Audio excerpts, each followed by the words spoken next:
Hey everybody, welcome to Crackpot, the podcast where each and every week we dive into a different conspiracy theory and discuss the merits or the demerits of each. We're your hosts. I'm Tim. And I'm Zach. Hey Zach. Welcome back, Tim. We got a good one. We do. There's a lot going on, man. It's a good time to be alive. Well, it's interesting because, 2020 was kind of the year of the UFO. It was. Until 2021 came around. That was going to be my next point, which is basically now we're talking... Apparently, more and more disclosure, more stuff coming out about interdimensional beings, or at least crafts that we can't explain. Crafts that we cannot explain. Can we just call them aliens for once and for all? No, we can't yet. That's I true. think we'll get there, at least in this episode. I mean, What do they call it? Like not a slow release. There's something where it's like a slow drip of news over a long period of time just to kind of warm everybody up to what the news is. So, of course, what we're talking about today are UAPs, unidentified aerial phenomena. I will never get used to saying UAP. No, I'm going to say UFO. I'm going to say aliens my whole life. Okay. For the next 130 years, I will say aliens. Okay, folks? Good. I'm proud of you. No, but yeah, UAP. Well, there's that famous like Hillary Clinton footage on, was it Kimmel? Kimmel, I think. Yeah, where she's like, "Oh, it's not called UFO. It's not UFO anymore. It's UAP." UAPs. So, dude, I am talking about some of the latest UAP sightings, and in fact, this stuff is so hot, scalded me getting it off the press, lifting the paper out of the printer. Because it's that hot. The footage, of course, is about a year old. But I'm talking about a couple of, shall we say, infamous UAPs? Yeah. At least famous. At least if you're, a podcast host of a conspiracy theory podcast that talks about aliens and paranormal and weird stuff. Right. And you have, I think, about 30 people that messaged me. And that's awesome. Please, always keep messaging me weird stuff.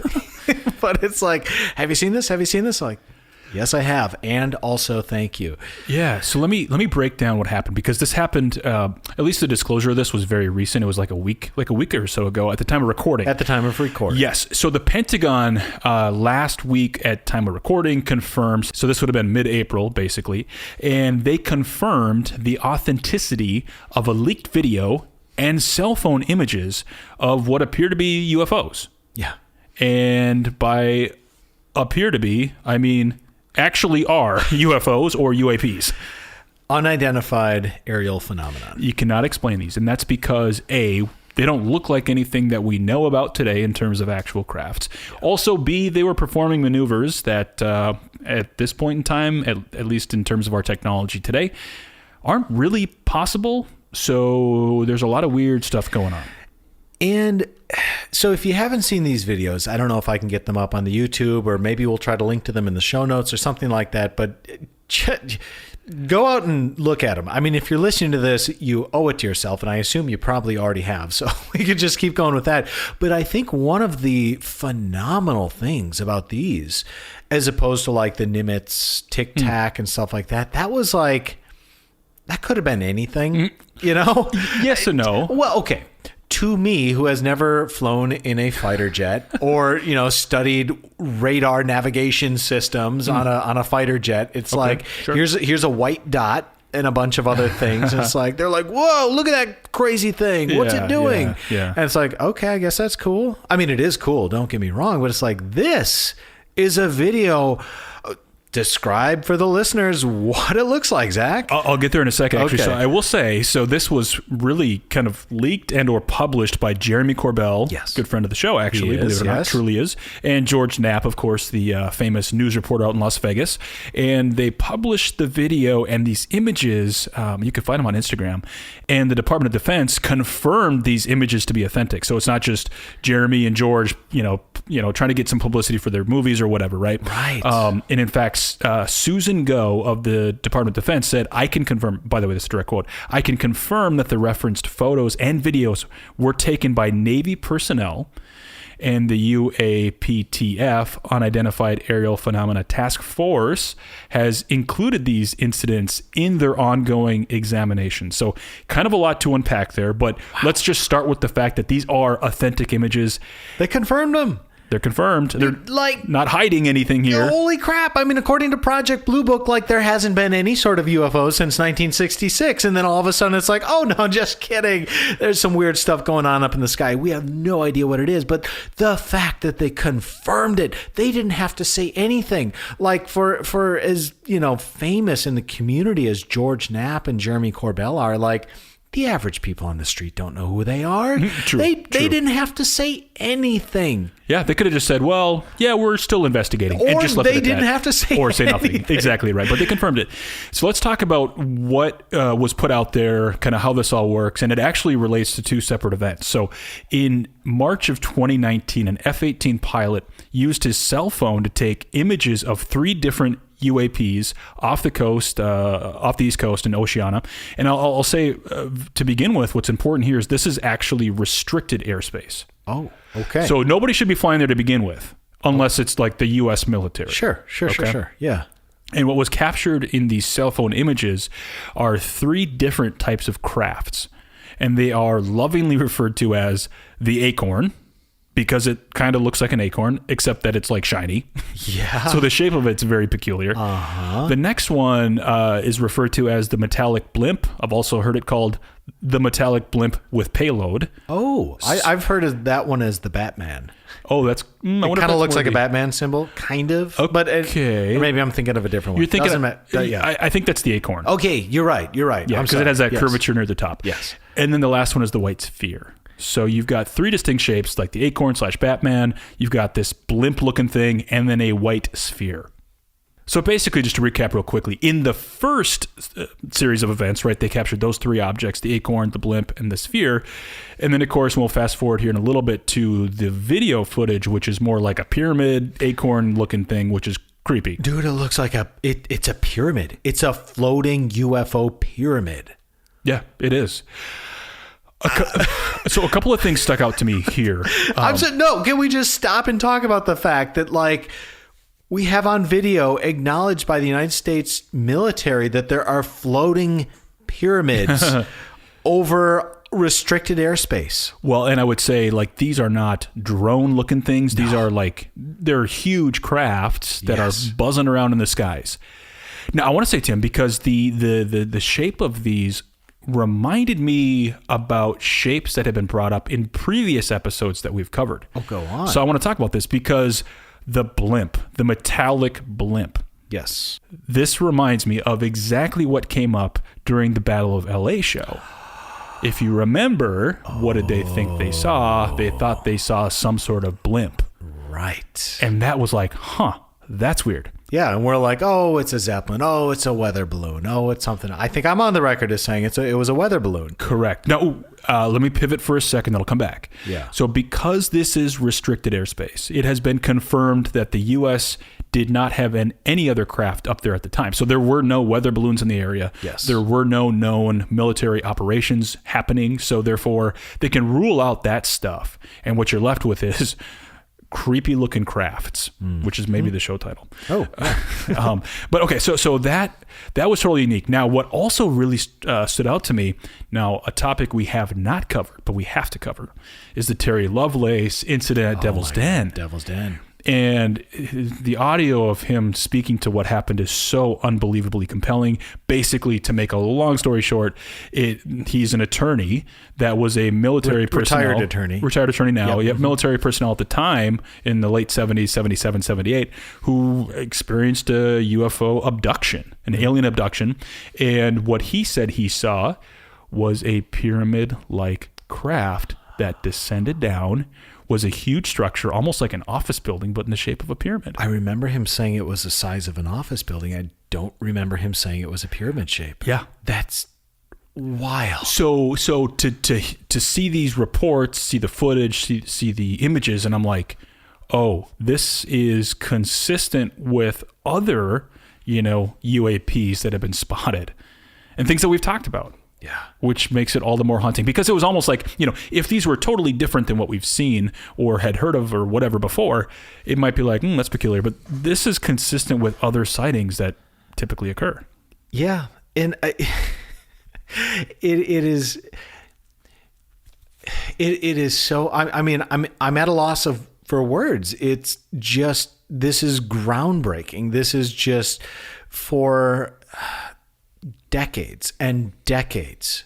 We, meaning like the UFO community or people that swear they have seen stuff or swear that they've been on board these craft, have been like, come on, release the information. We know you have to know. Just tell us something.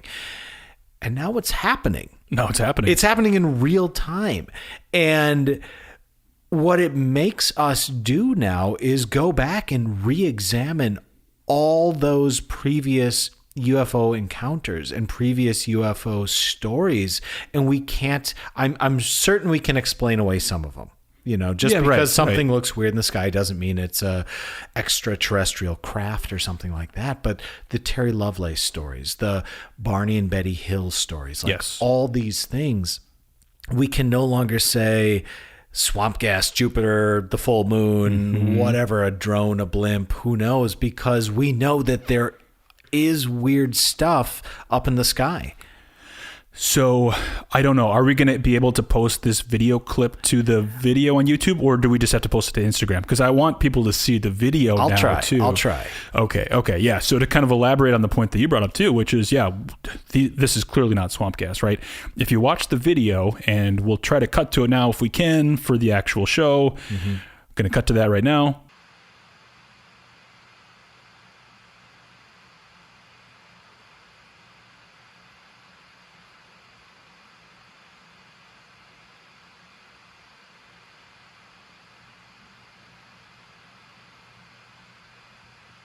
What is actually also super interesting is exactly what is said to have occurred while they were taking this video footage. So I don't know if you heard about this, but basically the video footage that you saw is, of course, only 18 seconds. However, this craft was spotted over a series of several days, and it actually is said to have stalked 3 different ships, 3 different Navy ships. Oh, wow. So spotted by each one of the ships. And in addition to that, they were saying, and by they I mean like the military was saying, that this UAP was said to have, and I quote, harassed the warships. In other words, they were matching the speed and the bearing of one of the destroyers for about 90 minutes while performing brazen maneuvers. Brazen being the operative word here. That is so interesting. Performing in a way that we really can't explain with physics that we have today. It makes me wonder if these are in fact terrestrial in nature, like a hostile government. Let's just say, for the sake of the podcast, China or Russia. Sure. Okay. Maybe like that would be to a lot of listeners a very easier explanation. Well, but you know what, though, and I'm going to cut right to a quote here from Jeremy Corbell. And what he was saying was, and I'm quoting here, "This is an extraordinary piece of technology. Whoever is operating these technologies are far more advanced than anything we have in the U.S. And that should be a warning sign. We need to find out the intent of the operators of these vehicles." So piggybacking off what you're saying here, which is basically, hey, look, whoever's doing this, and let's just say, for the sake of argument, that it's terrestrial. Yeah. In other words, a different government or a group of people or whatever. Their technology is superior to ours. Yes. Which isn't out of the realm of possibilities. And I mean, granted, like they're doing maneuvers that, as you said, like physics, as we understand it, shouldn't allow. But I think a lot of people might feel more comfortable, perhaps, if they say, okay, well, like, yeah, maybe the Chinese figured something out that we haven't yet. Like, at one point, splitting the atom. It was, jets on the back of an airplane. Heck, it was even flying an airplane. Like humanity and the military industrial complex, advances technology. Who's to say that this isn't just the next iteration? Well, and I'm going to quote Corbell here again. He said, and I quote, "These craft are not pushing something out of the back to go forward. Yeah. They are gravitationally propelled craft that are transmedium. They can go from space to air to sea without destruction." And something that, totally blew my mind is the fact that actually during one of these events, the UFO or UAP went into the water They sent a submarine after to go try to find it, and they couldn't find it. But it just went into the water, and that was that. Just like going from one room to the next. Yeah, no big deal. Yeah. They can, this transmedium concept of they can, propulse their way through anything. Yeah. And I mean, to also be perfectly clear, he is speculating when he says it's gravity propelled. I mean, we don't know. Yeah, it could be something else, It right? could be bending space and time. Because look, I mean, honestly, at this point, like I said, we have to start reevaluating all these stories. We have to start listening to people who claim to have been on these crafts. Yeah.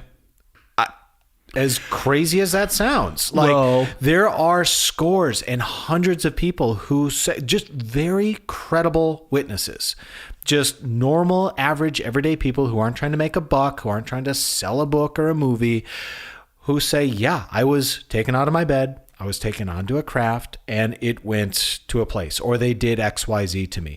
And we need to say, yeah, that is now within the realm of normal. Like, that is a possibility. Well, and to take it one step further too, what they're saying is that in the military, in even the commercial airline industry, this concept of UFOs, UAPs was utterly taboo up until very recently. And now the military is saying, actually, if you can get a picture or two, do it while you can. Tell us. Tell us everything, which is part of the task force, right? Correct. And I actually wanted to speak to that. So the UAPTF, Unidentified Aerial Phenomena Task Force that the Pentagon is running, was actually set up, believe it or not, as a part of an appropriations bill signed by President Trump last December. And the provisions ordering this intel is then to submit a corresponding report within 180 days of this bill, right? Yep. Which means when is that? June 1st of this year. Oh, circle your calendars. June 1st. June 1st, baby. And this is what's really super interesting. So former intelligence director John Ratcliffe said, and I quote here, "Frankly, there are a lot more sightings than have been made public, things that we are observing that are difficult to explain," end quote.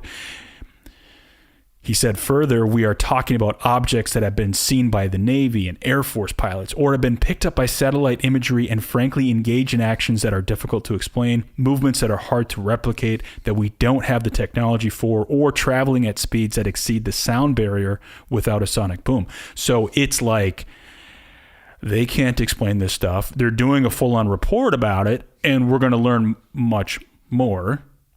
In theory. Yeah. I mean, we'll learn more, but the question is, how much are we actually going to learn? I think, as much as I would love to see a, 500-page report with diagrams and pictures and videos and all sorts of explanations, the cynical, rational part of my brain says it's going to be 500 pages and 499 are going to be redacted. Yeah, sure. Or just fluff, right? Yeah. But nevertheless, anything that adds to the conversation is still of value. Even if it's so much of it's redacted and it's not what we all hope for, it's anything that adds will be of value. But it just can we stop? I can't get past this. Can we stop and just realize for a moment that the government is now acknowledging what hundreds and thousands of people have said for centuries. I mean, heck, even millennia, if you go back far enough. And now we have to say, yeah, that there's something weird that is happening amongst us, and we don't know what it is. Or, I mean, heck, maybe we do. We should get into that in a sec too. Actually, Yeah. that's a really good point, because I want to talk. So I saw this interesting video of Marco Rubio talking about this report that's going to be coming out, and I don't want to just make this all quotes right now, but he had a few interesting points that I want to raise. And he said, well, we have things flying over military installations, over military exercises and other places, and we don't know what it is. It isn't ours. It isn't anything that's registered with the FAA, and in many cases exhibits attributes of things. We've never seen technology, the kinds of technology we haven't seen before. At least that's what it seems like. Yeah. And you talk about other places, another common, quote unquote, common place that UFOs have been sighted is above nuclear power plants. Oh, you're right. And apparently the Russians saw this, United States saw this, and these craft would hover over the nuclear power installations and like turn stuff off and turn it back on, or they would just completely disengage nuclear weapons. Yeah, that is huge. And also, we had covered, maybe 2 years ago or so, the Iran UFO sighting. And one of the things that the pilot in the military craft said to that was, he tried to lock in and almost fire at this UAP. The defense mechanisms, the missiles, everything was just inexplicably shut off. Yeah. Couldn't do anything. Which, okay, let's pivot maybe for a second. Okay. Can we talk about motives? Yes. Like, what are the motives? Because now we know definitively, without a doubt, that something is happening. And let's just, for the sake of this part of the conversation, assume that it is extraterrestrial. Sure. Not a Earth-based actor, period. Yep. They got to have motives. Well, what are they? Because they are clearly technologically superior. They can control our weapons, on and off and all sorts of stuff. So if they wanted to, they could attack us. yes.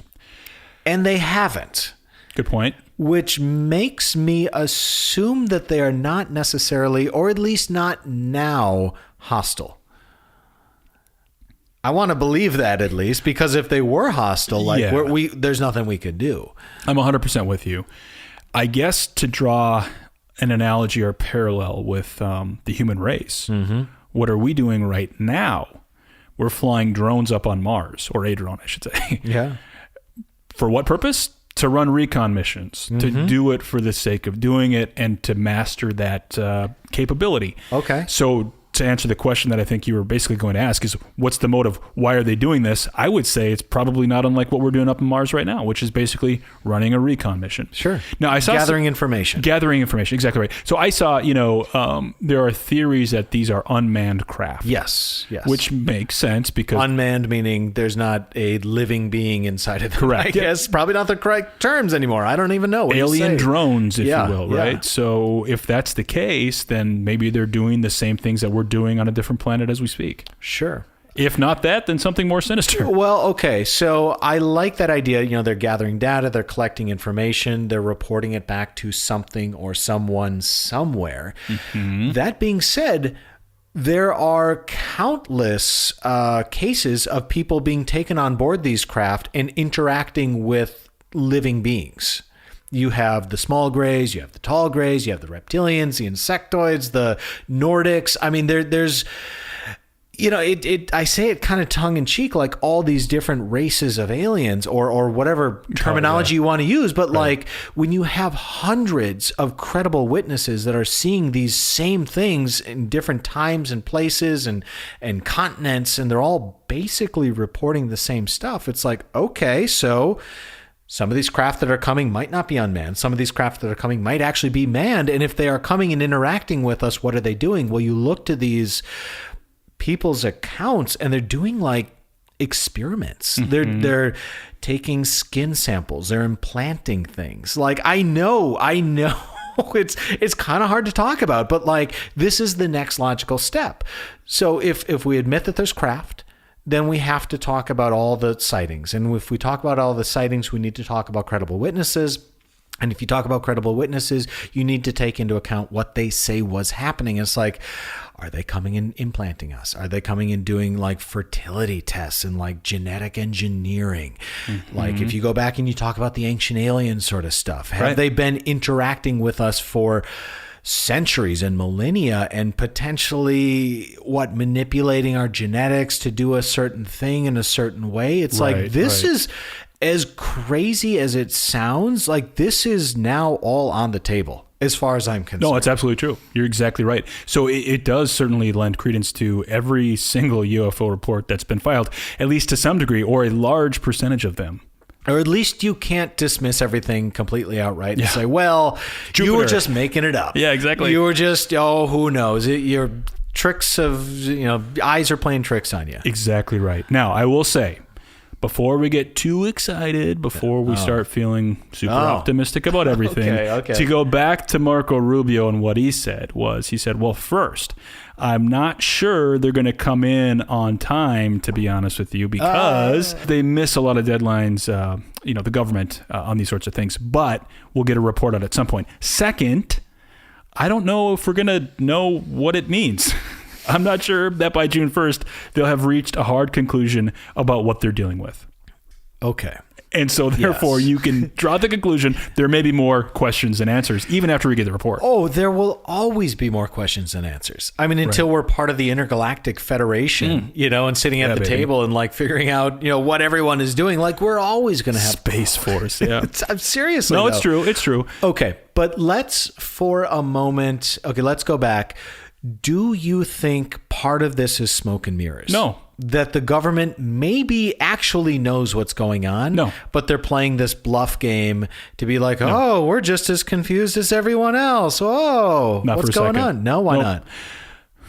Just a hunch. Okay. Just a hunch. Source. So I can't. Yeah, I can't tell you. I actually have to kill you if I told you right now. That's fair. So no, I blame you. Look, there's always this, hey, we can't explain it. Mm-hmm. So we either need to act dumb, play dumb, whatever. Yeah. Or deny, and then... And they're done denying, apparently. Right.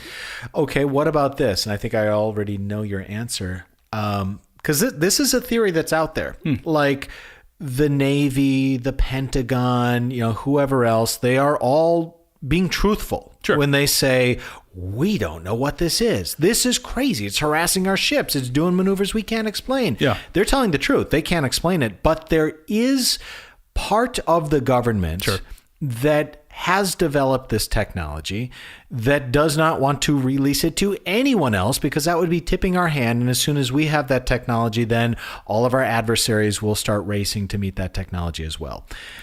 Do you buy that, like... The left hand doesn't know what the right hand is doing kind of thing? There's a secret, double super secret, black budget program, Lockheed Martin, Skunk Works, some sort of thing that has figured out how to break physics as we understand it. I would say that if these craft are terrestrial, it either has to be that or it has to be a foreign actor. Yeah. I mean, it's just like there's nothing left. I mean, it's not some kids building a craft, like flying the thing around.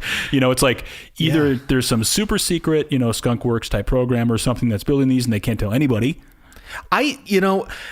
For as much as part of me wants to believe that it is extraterrestrial because what's cooler than that? As long as they're not hostile. Sure. Yeah. There you go. Part of me kind of believes like there is a segment of the quote unquote government or the shadow government or the Illuminati or whatever you want to label it that like actually knows what this is and how it works. Well, so that's like the military industrial complex more or less. Yeah. Right? Yeah. It's just, they threw, $500 billion as part of the F-34, program or whatever that is. And it's actually going into developing these craft. Well, here's what I'd say, which is I do believe, and in fact, I think it's probably true that, there are super secret projects that, certain agencies or departments of the government don't know about, but others do. There's no question about that. Sure. But are those programs like breaking the laws of physics as we've understood them for hundreds of years? Yes, but I don't think it's to this degree, right? Okay. So they're always going to be testing new technology that just is absolutely at the furthest reaches of known capabilities today. Like things that might even seem like impossible. Like, I don't know, they developed this shield that it's almost like an invisibility cloak. Yes. Okay. Yeah. That's crazy. That's crazy. But not like this level of That's crazy, but this is like... Next level crazy.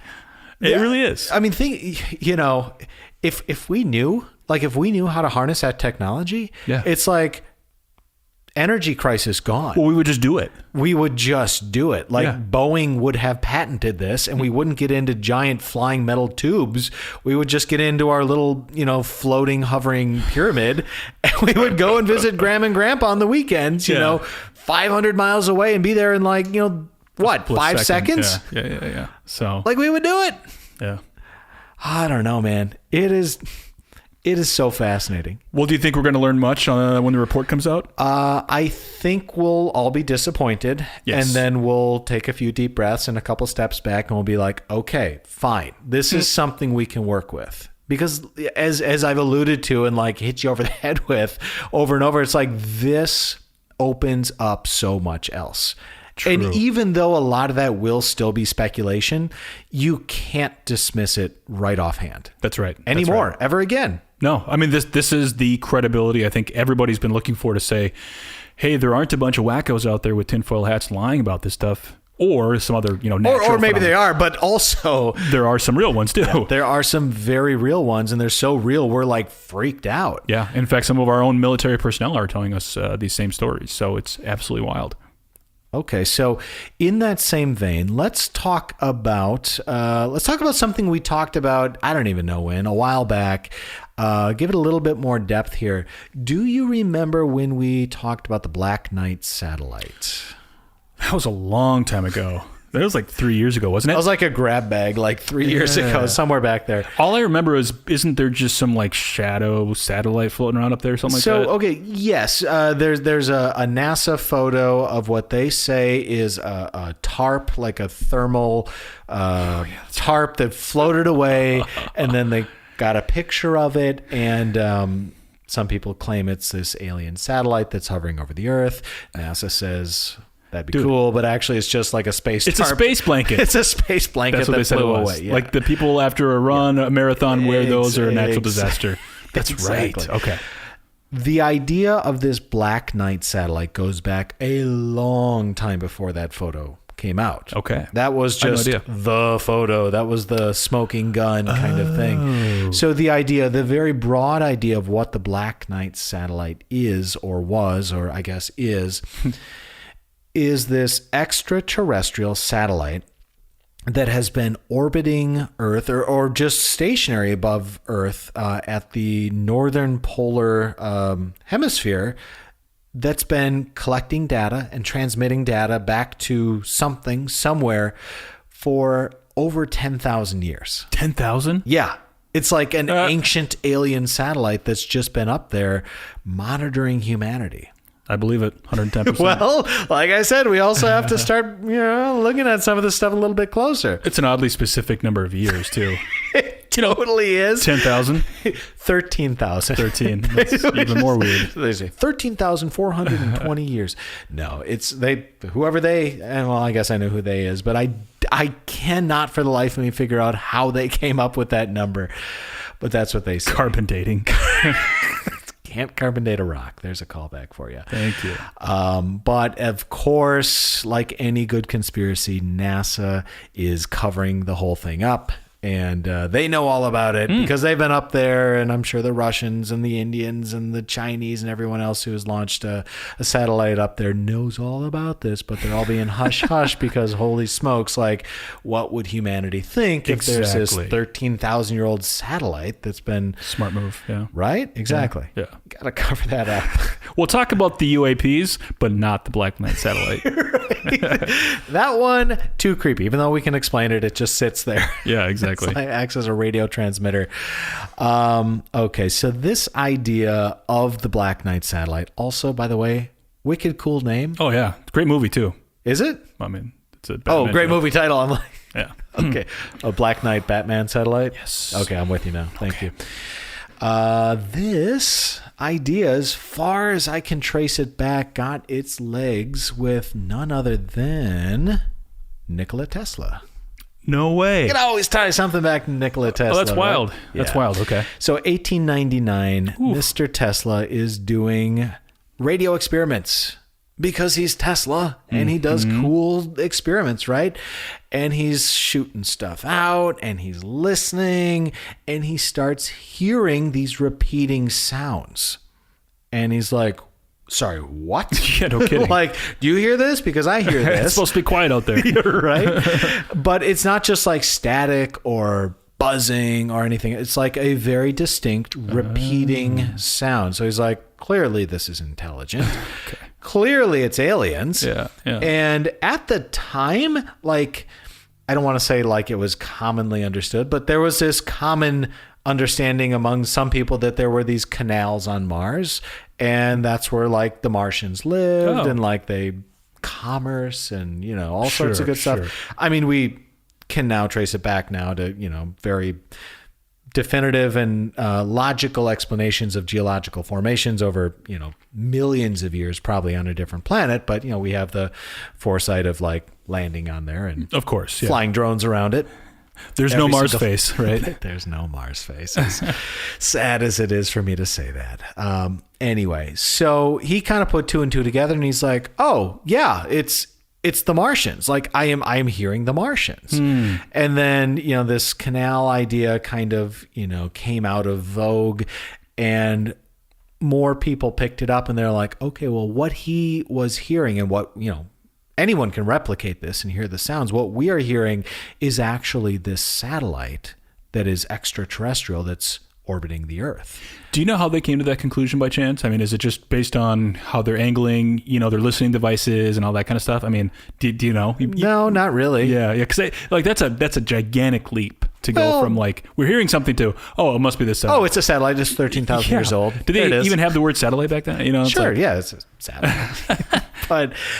But it wasn't until the 1960s that pulsars were actually identified and named and observed, and that is what Mr. Nikola Tesla was hearing. I'm surprised he could actually pick that up, but that's crazy. I know, it is crazy. But I suppose if anybody could. He was the first person. He was the first human to hear those sounds, and I mean, I don't blame him for jumping to that conclusion, but as I often say, me and him, we're kind of, cut from the same cloth. One and the same. We've been saying it since day one. Exactly.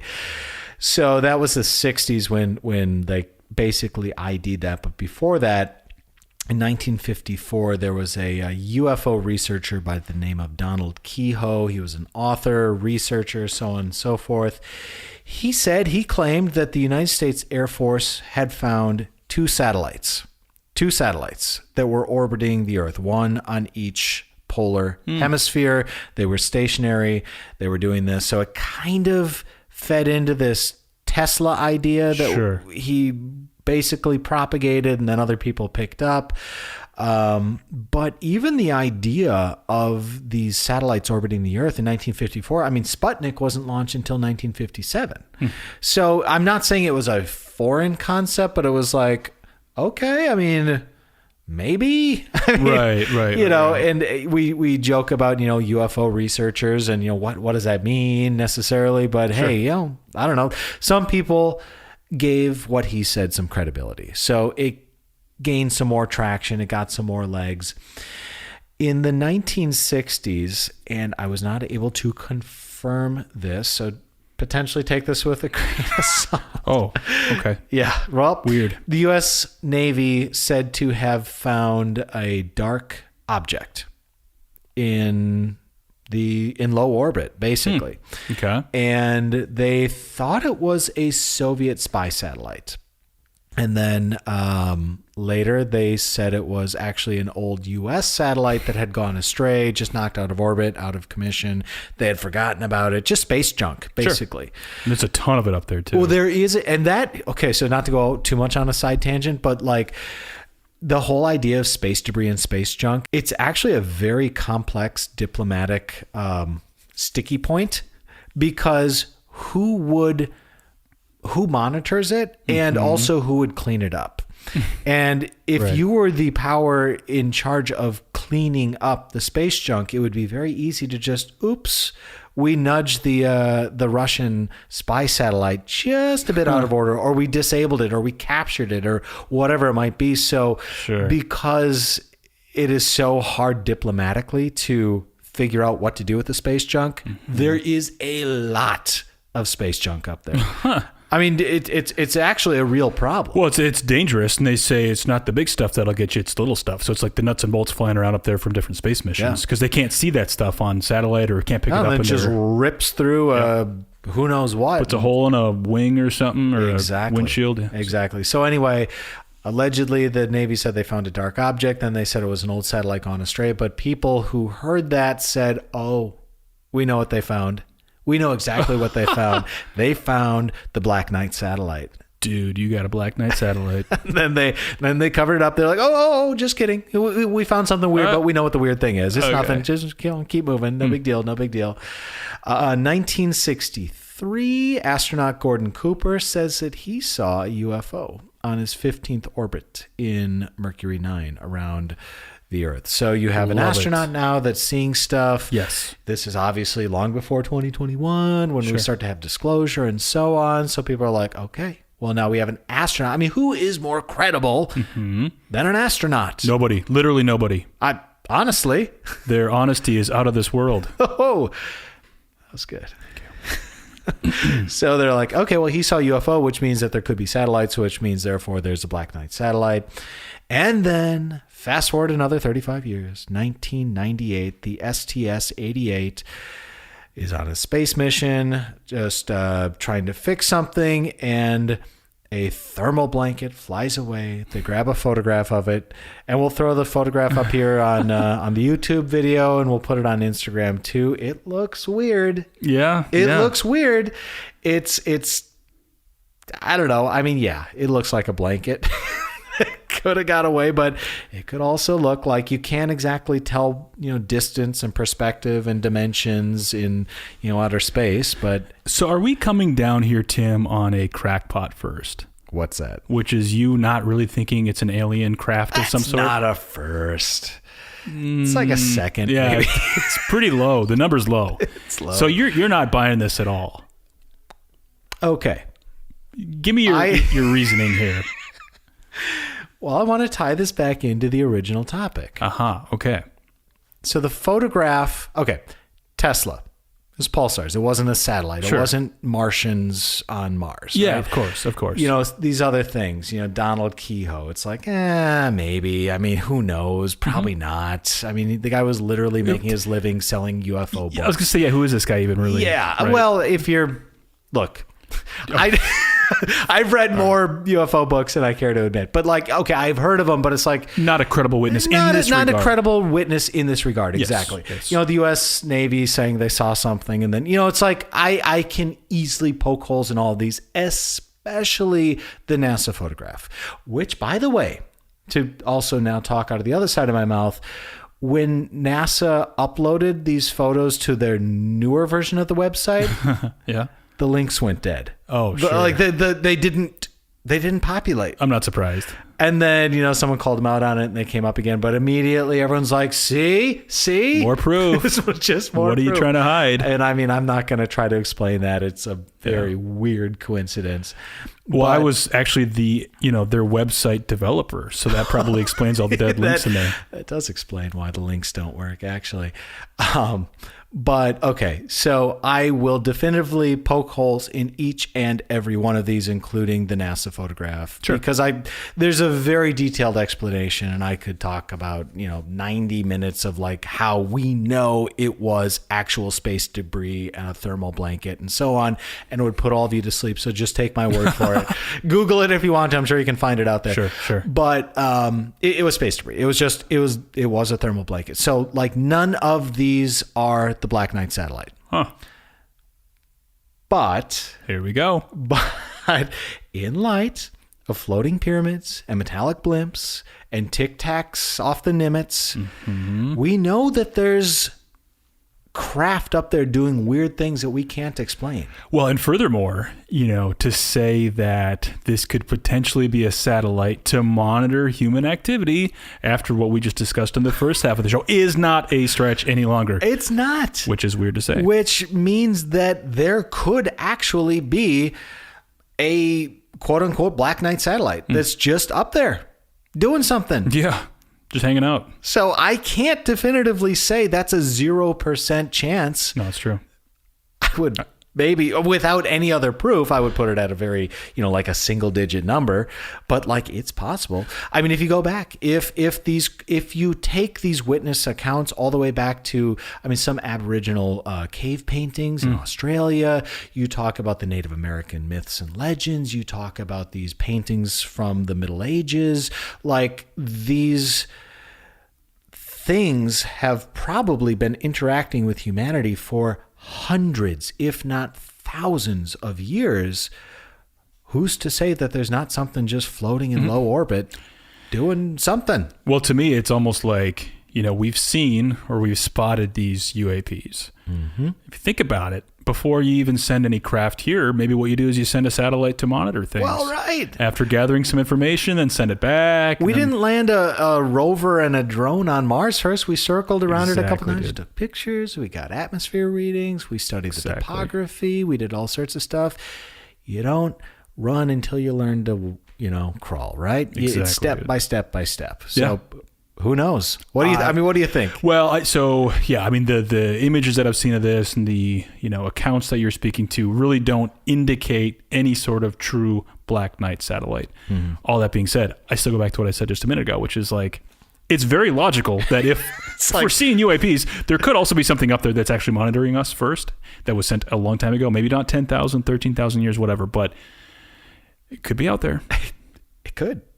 50-50. Yeah. All right, everybody. Well, if you have knowledge about the Black Knight satellite, or if you have some secret government UFO footage that you want to leak to us before Jeremy Corbell, you know our number. Like, we'll run with it. crackpotpodcast@gmail.com. Send it in. Seriously. I say that half joking, but seriously, send it in. Actually, yeah. Although, send it in. We've had some interesting emails come through, so I'm kind of like, should we encourage that? No, we should always encourage it. Fair enough. Good. We'll have the interns filter out the bad stuff. All right. Everybody, thank you so much for tuning in. Thank you so much for listening. If you have a chance, hit that subscribe button, rate, review, tell your friends, tell your neighbors. Also, if you want another one of these each and every week rather than every other, go over to www.patreon.com/crackpot podcast and sign up. Otherwise, tell your friends, tell your neighbors, tell your local Air Force pilot about our podcast, and we'll see you next week. Thanks, everybody.